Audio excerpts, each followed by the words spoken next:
ఎరికలోడు ఎరికల భాష మాట్లాడతాడు, ఏం చిన్నబుచ్చుకోడు.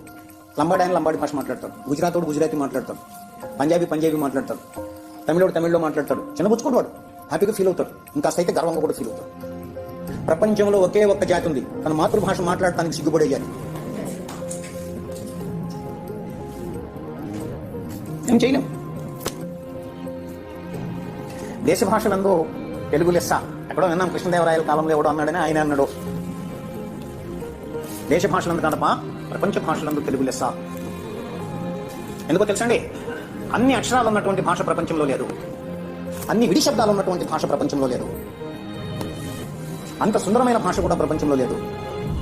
అది నీకు అప్పనంగా ఊరికే దొరికింది. పాప మనోడు ఊరినే దొరికి తీసుకోమని చాలా ధీమా కలిగినోడు కదా, దాన్ని వదిలేసి ఇద్దరు తెలుగు పంతులు ఇంగ్లీష్లో మాట్లాడుకుంటారు, అది దయనీయమైన పరిస్థితి. ఈ రోజు నాకు మీరు ప్రతిజ్ఞ చేయగలరా, తెలుగుని ఇష్టపడతాను, తెలుగులో మాట్లాడటానికి సంతోషపడతాను, నేను మాట్లాడను. దాని అర్థం ఇతర భాషలందు వ్యతిరేకతను కాదు, ముఖ్యంగా ప్రపంచ భాషగా ఉన్న ఇంగ్లీష్ ఎందు వ్యతిరేకత కూడా కాదు. ఏ భాష ఎందు నీకు వ్యతిరేకత ఉన్నా నీకు భాషను వాడుకోవడం చేతరాలేదని అర్థం. అన్ని భాషలు కూడా వాటి క్షేత్రాల్లో అవసరమైనవే. నువ్వు ఈరోజు ప్రపంచం నీ క్షేత్రం అయిపోయింది బ్రతకడానికి. ఆంగ్లం తప్ప రెండో దిక్కులేదు నీకు.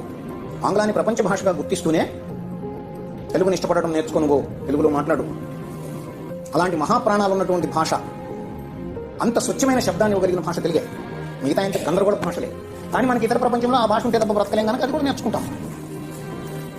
ఈ రోజు మొదలెట్టండి తెలుగులో మాట్లాడటానికి ప్రయత్నం చేస్తానండి. తెలుగు మాతృభాషగా మనకు దొరికినందుకు సంతోషించండి మీరు.